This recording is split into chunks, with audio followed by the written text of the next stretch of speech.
Hello, my beautiful friends. Namaste. I'm Jill Loftus of Nuit Astrology. I'd like to welcome you to your planetary energy forecast for the week of May the 20th, 2024. This is another super intriguing week, and I would say that there are a lot of blessings and benefits to be found this week as well. We are coming off as we enter this week, like we're walking away from, we just had that beautiful meeting in the sky of Venus with Uranus and with Jupiter and the Sun connecting in the sign of Taurus. Now, I still think that will be reverberating as we come to this, the beginning of the week. But then we have very rapidly on Monday, the Sun moving into Gemini.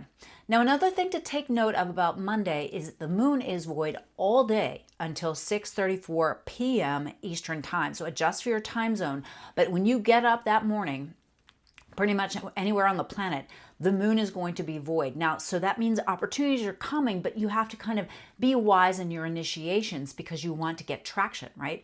So take note of that where your time zone is there. Or where that is in your time zone. And we still have this cluster of planets at the end of Taurus.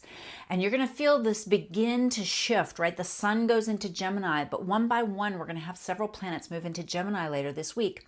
One of the delightful things that we'll experience when these planets move into Gemini is that they will immediately pick up beautiful trine, blessing, flow energy from Pluto. Now remember, Pluto's moving backwards, but as Pluto's moving backwards, it's an air sign, right? And so it's going to connect beautifully with the other air signs. So really take a look at this. I really feel like there will be a lot of ideas flowing. There could be a lot of chatter, a lot of conversation, a lot of Gemini energy. So try to stay grounded though, because that's one thing that all this Gemini, Aquarius kind of energy can bring. It can be very ungrounding. It can be very swirly. All right. Now, there's also forming this week a beautiful connection between Jupiter as it finishes up Taurus and Neptune, which is at the very last degree of Pisces. Now, not only is Jupiter there, as we get to the end of the week, right around the full moon on the 23rd, Venus is going to connect with Jupiter. So these are both of the benefics coming together at the very final degree of Taurus, sending beautiful energy over to Neptune, super inspired. I mean, this is really kind of magical energy. Now, know where those two areas are in your chart, the very end of Taurus, the very end of Pisces, to see where you can kind of make that magic happen. Do really look for potential abundance and blessings and opportunity with love, with money, with ideas. This is a time that you could really enjoy things. Take the time to enjoy things, but also take the time to dedicate and put in the work and effort because things will be in a beautiful flow, all right? So I'm really loving this week. I'm really excited about it. Now our full moon is on the 23rd. It's at 9:53 a.m. Eastern, 2 degrees 55 minutes of the sign of Sagittarius, so pretty close to 3 degrees Sag. Now this Sagittarius energy stands across the sky from Gemini. And so there'll be a little bit of this push-pull of the emotionality of Sagittarius, might be feeling kind of rash, wanting to jump up and do something. The Gemini energy would rather chat about it, talk about it, stay a little local, not quite spread things out so thin, right?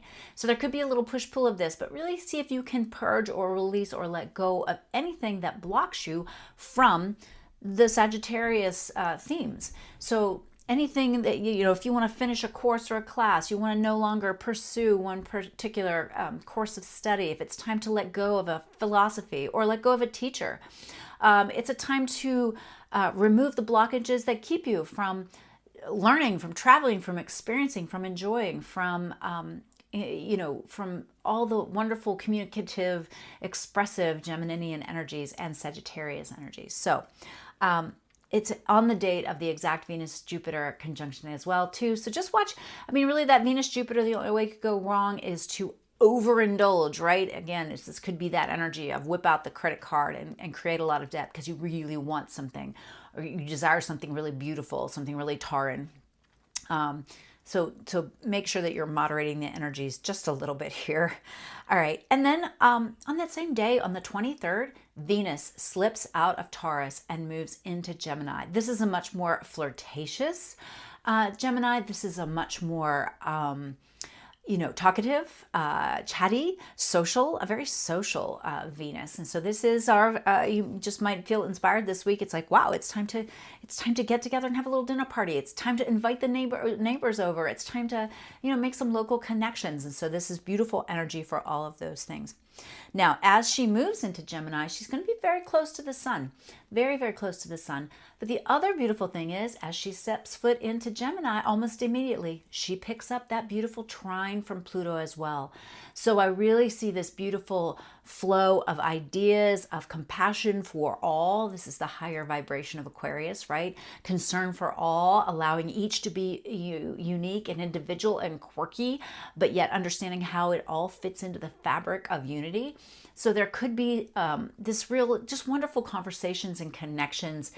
If you get the urge to call somebody, to connect with somebody that you maybe even haven't thought of for a while, do that. Reach out, make those connections. None of those things are random. All right. So another thing to note is on the 25th, not only do we have this grouping of Jupiter or Sun, Jupiter, and Venus, with the Jupiter just about to slip into Gemini. All right, you're going to have that grouping, and then it slips into Gemini on the 25th for the first time in 12 years. So you're going to want to look back at the 2012 time period and see what was happening. What is that area of life for you? And in that area of life, you will begin to feel a little more abundant. You'll have more opportunities. This Jupiter bestows some blessings, some optimism, some ideas, some big picture on things.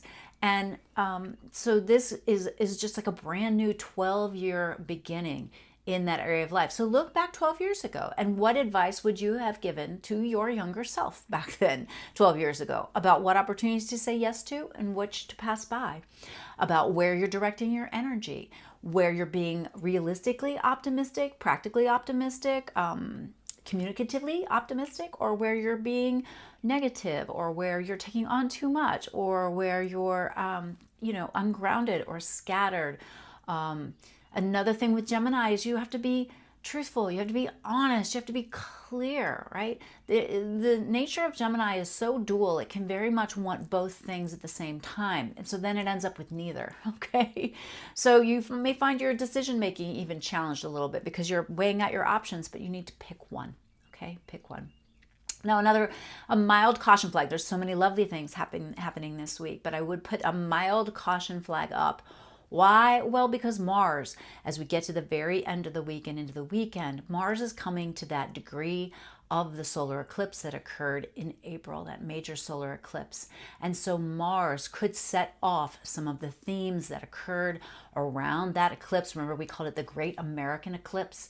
And so even with all these like beautiful blue lines on the chart this week, I'm keeping an eye on that Mars towards the end of the week to make sure that there aren't any conflicts, difficulties, accelerators. It could feel like an acceleration of some of the themes that started in April. And remember, April was a tough month, right? So I would say this is a week to get things done. Keep in mind, May is a much more easeful month than June is going to be.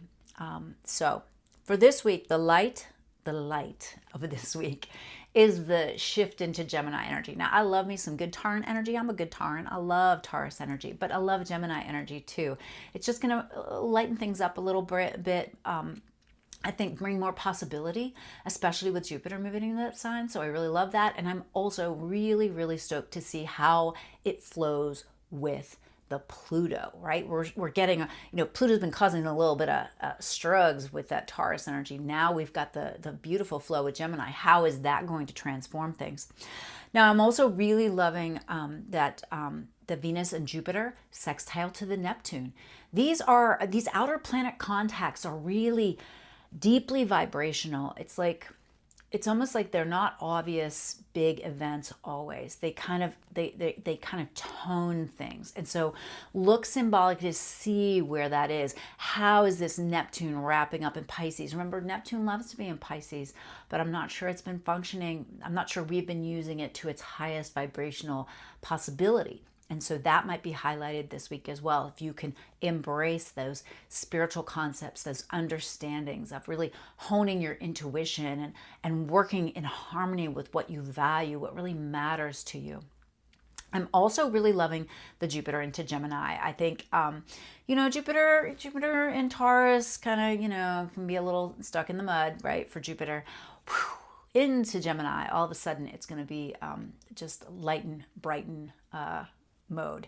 Now, the shadows for this week is the excess that can come from contacts between Venus and Jupiter, especially in the sign of Taurus. Again, it's a very excess cheese kind of situation. All of the cheese, all of the delicious things, right? Or overspending. And so, make sure you've got a little budget for this week and into next week. I'm also kind of watching, when any of the planets get to the very final degree, the 29 degree, I always think of it, it's kind of like, it's like pushing like something that you're cooking through a sieve, right? And all of a sudden you've got like the little bowl here, and you've got the cheesecloth, and you're like really getting rid of the fine bits. Okay, so as it wraps up its lesson in one sign, sometimes there can be some tensions there, or there can be some, oh gosh, did I not really deal with this? Things that you really have to wrap up before it moves into the new sign, and you'll feel more pressure if you haven't. Now, I'm also really watching for the shadow of Mars coming to that eclipse degree. Mars is such an activator. Mars is so empowered in Aries. And, that eclipse really seeded some things. Not all were visible, right? So this could be a flush of karmic repercussions for some of the energies that were happening back in April. So a little caution flag up on that, especially if you have anything around 18, 19, 20 of the cardinal signs, because also Chiron's at 21. So just keep that in mind. Well, I hope you found this useful and helpful. If you could comment below, that would help me. It helps the channel to grow. It helps motivate me to record these videos. Please hop on my website. I've got some new exciting content on the blog. I've got memberships available. I do have some of my monthly memberships still available, so check that out, and I wish you a marvelous week. Let's see what the tarot has to say about this week. Hello, my beautiful friends, and let's chat about the tarot spread for the week of May the 20th. So lots going on here, lots of really wonderful things to take advantage of, a few pitfalls for sure, but some quote unquote good astrology, friends. So let's work it. So with this Isis Lotus Tarot spread, there are two potential ways to work with the energy, two potential outcomes. So reading for the collective week of May the 20th. All right, so the first card is the influence of the past. Where are we coming from? Knight of Wands. So we're coming from this kind of drive to take action, this desire to do things, maybe even some anger or upset might be motivating us. And you are concerned about the family. Here's the Four of Wands. So, you're concerned about, I would say this is about home and hearth. I think of this as like a fourth house kind of thing, of like concern about how to take care of your home, how to care for your family. You're not just thinking about yourself this week. And the environment, well, you're worried. There's some kind of stressor out there. Now, it could be that just you're combing through all the possibilities. This is the Eight of Swords, and she's fretting about some things. But this card also reminds us that the swords aren't touching her, right? So we have to make sure we're not making problems in our mind. Not borrowing trouble, as my husband might say. All right, and as these influences all come together, we have the Six of Pentacles. We need to devote time and energy, resources to something. So this is not a sit back and wait energy. This is a get off your butt and do something energy. And the key card of the future is the Three of Pentacles, which indicates you've already started this. Whatever this is, you have you've laid the initial foundations, made the initial decisions, and started to do the work, and you need to pour more energy into it. Okay, now the opposing forces in play here. Well, on one side, we've got the Two of Pentacles, which means we need to be balanced about whatever we're doing. And the Seven of Pentacles, which is you got to think big picture, long term, right? It's just like you don't, I can plant a tomato plant this year and I can get tomatoes. If I plant an oak tree, I will not get acorns for a very long time. So this is asking you to potentially look at the big picture, the long term. Now, the near future detail, the key card of the future is the Chariot. So the Chariot is, she's ready to go. She's ready to go. And then look at her. She's kind of looking off to the side. Oh, man, maybe she should check her Instagram. Maybe she should see what's up on YouTube. No, girl, gather your people and get moving. You're ready to go. Look at this. I mean, she's all ready to go. So ask yourself how you might be doing that. Now, over here on the Two of Pentacles side, our first modifier is the Lovers, the perfect situation. On the Seven of Pentacles side, we have the Queen of Wands. She's got to take care of business. She's got to take care of of initiating the things that need to be done. She needs to rally the troops. She needs to move forward. Paired with the Lovers is the Page of Swords. So on this Two of Pentacles side, if this is your journey, there's a chance that you will encounter someone who is immature, or you might be this immature person. Make sure you're not, being the bratty kid. And then over here on the Seven of Pentacles side with the Queen of Wands, we have Temperance. So yes, you want to pursue things, do things, go after things, but moderation is key. That makes a total sense with this Venus-Jupiter. All right. Two possible outcomes. On the Two of Pentacles side, we have the Three of Wands. So yeah, you're making progress. Absolutely. On the Seven of Pentacles side, the Hermit. So even though you're moving forward, even though you're taking care of things, you need to be moderate, and you also need to really tap in and take time alone. Have some meditation time. It could be the Gemini energy is scattering you a little bit.